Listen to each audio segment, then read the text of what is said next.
대부분 잘 거세요. 아이들도 정말 잘 거는데 진짜 힘들어하는 친구를 제가 한 명 보긴 했어요. 정말 힘들어해서 그 친구는 그래서 어떻게 했냐면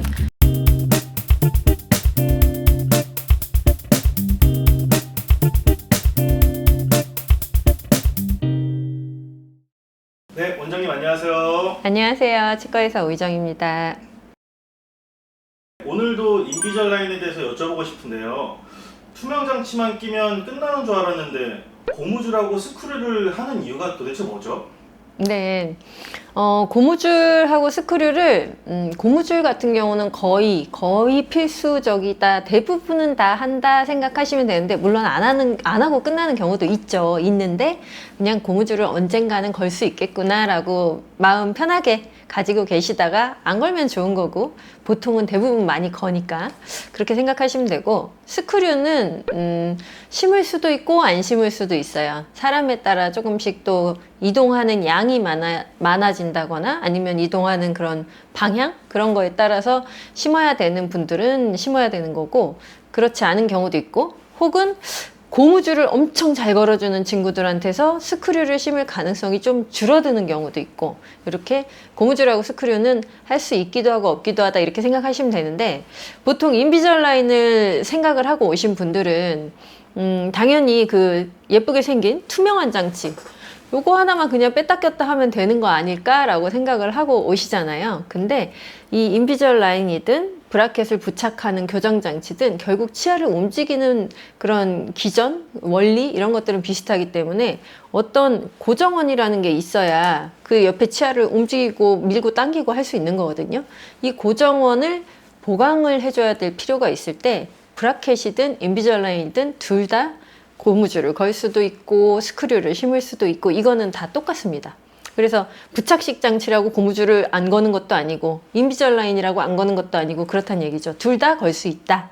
그래서 어떤 때 거냐, 예를 들어서 이 치아가 이렇게 뒤로 가야 돼요. 뒤로 가야 되는데 이 치아 한 개만 보낼 때는 나머지 치아들이 고정원이 돼서 힘을 딱 잡아주고 이 치아 하나만 밀어준단 말이죠. 그럴 때는 그냥 고무줄을 안 걸어요. 근데 두 번째 치아까지 이제 보내려고 하면은 얘네들이 살짝 나도 좀 앞으로 밀릴까 하는 그런 생각을 하게 됩니다. 이 작용 반작용의 원리거든요. 서로 밀 때 같이 밀린다거나 서로 당길 때 같이 끌려온다거나 하는 그런 원리인 건데, 그러면은 얘 보낼 때 약간 이제 고정원을 보강할 필요성이 있을 수 있고, 그 다음 치아까지 움직여야 된다. 고정원을 보강하지 않으면 앞니가 앞으로 훨씬 더 뻗어지게 됩니다. 그래서 보통 첫 번째 치아 움직이고 두 번째 치아 움직일 때쯤 아이의 그런 이제 환자분들의 상황을 봐서 고무줄 걸기를 시작을 해요. 그 다음 세 번째 치아 움직일 땐 무조건 걸어야 되는 거고, 고무줄을 안 걸어주신다 그러면 이제 어쩔 수 없이 치과 의사가 혼자 당겨야 될 거 아니에요. 그러면 스크류를 심어 가지고 입안에 뭔가 부착물을 붙여서 같이 당기게 되는 거죠. 예를 들면 고무줄을 잘 걸어서 이제 뒤쪽으로 당겨야 되는데 이게 좀 부족하다 그랬을 때 뭐 입천장에다가 스크류를 심어서 입안에다가 뭔가 장치를 부착해서 당긴다든지 이런 방법도 있을 수 있고, 발치 교정을 했는데 그 앞에 치아를 이제 앞에 치아까지 쭉 많이 끌어와야 된다 이럴 때 이 공간을 모을 때 이 어금니는 앞으로 안 나왔으면 좋겠단 말이죠. 그랬을 때 앞니만 좀 뒤로 보내고 싶을 때 여기에 뭔가 부착하는 장치를 붙여서 이쪽으로 스크류로 당기든지, 아니면 스크류 심기 싫을 때 위에 고정원하고 아래 치아를 같이 고무줄을 걸어주든지, 결국에는 뭔가 내가 붙잡아 줘야 되니까 그 붙잡는 힘을 고무줄로 당기거나 아니면 이제 스크류를 심거나 둘 다 하거나 이렇게 되는 거예요.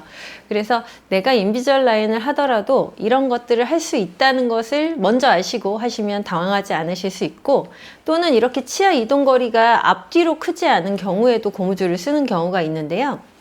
치아들이 계속 인비절라인을 쓰다 보면 좀 무는 힘이 좀 센 분들한테서는 어금니들이 자꾸 이렇게 밀려 올라가면서 앞니만 닿고 어금니들이 뜨는 경우들이 있을 수 있어요. 그랬을 때 인비절라인을 좀 끼는 시간을 줄여가지고 착용하는 방법도 있고, 혹은 인비절라인을 착용한 채로 위아래 고무줄을 같이 걸어주는 방법도 있어요. 어금니가 좀 더 잘 물리게 하기 위해서 고무줄을 거는 것도 있고요. 아니면 인비절라인을 잘 꼈는데 어떤 치아 하나만 잘 안 따라오는 경우도 있거든요. 그랬을 때 이 치아에다가 버튼을 붙여서 앞뒤로 인비절라인에 그네 걸듯이 이렇게 걸어주는 거예요.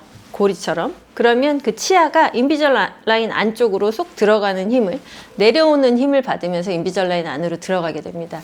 이런 식으로 여러 가지 치아 이동들의 그런 필요성에 따라서 고무줄은 정말 흔하게 쓸 수 있다. 이렇게 생각하시고 이동해야 되는 거리가 많고 고무줄 숙제가 좀 많이 힘드신 경우에 스크류를 심을 수도 있다. 이렇게 생각하시면 되겠습니다. 네, 원장님 그러면 고무줄이나 스크류 장치를 해야 되는데 혹시 하지 못하는 예외 환자분들도 혹시 있을까요?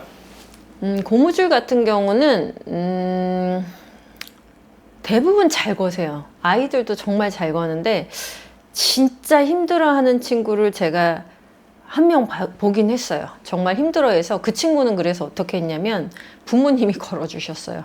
부모님이 걸어주시고 저희가 처음에 이제 교육도 여러 번 하고 부모님도 이제 배우셔서 부모님이 걸어주시기도 하고 대부분은 이제 그렇게까지는 안 하고 다 혼자 잘 걸거든요. 그런데 그 친구도 그렇게 어려워했던 친구도 결국엔 나중엔 고무줄을 걸더라고요.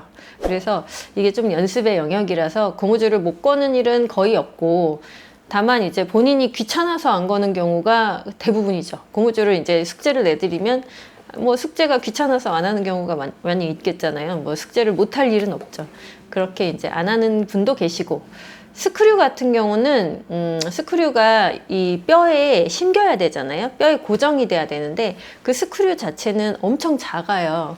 뭐 1.6 곱하기 6mm 정도, 예를 들어서 지름이 1.6mm, 뭐 길이가 6mm에서 8mm, 길게는 뭐 10mm도 있는데 아무튼 1.6에서 6mm 정도면 아주 작은 볼펜심만한 거잖아요. 그걸 이제 심었을 때 거기에 이제 양치가 잘 안 된다거나 해서 염증이 생겨서 빠지는 경우도 있지만 뼈 자체, 골질이 약해서 그냥 빠지는 경우도 있고 특히나 아이들 같은 경우는 잇몸 뼈 자체가 탄성도 좋고 그래서 이제 씹다가 흔들리면서 빠지기도 하고 골질이 약해서 빠지기도 하고 결국 그렇게 스크류를 심기가 어려운 경우에는 고무줄 숙제를 더 열심히 해야 되는 그런 상황이 될 수 있어요.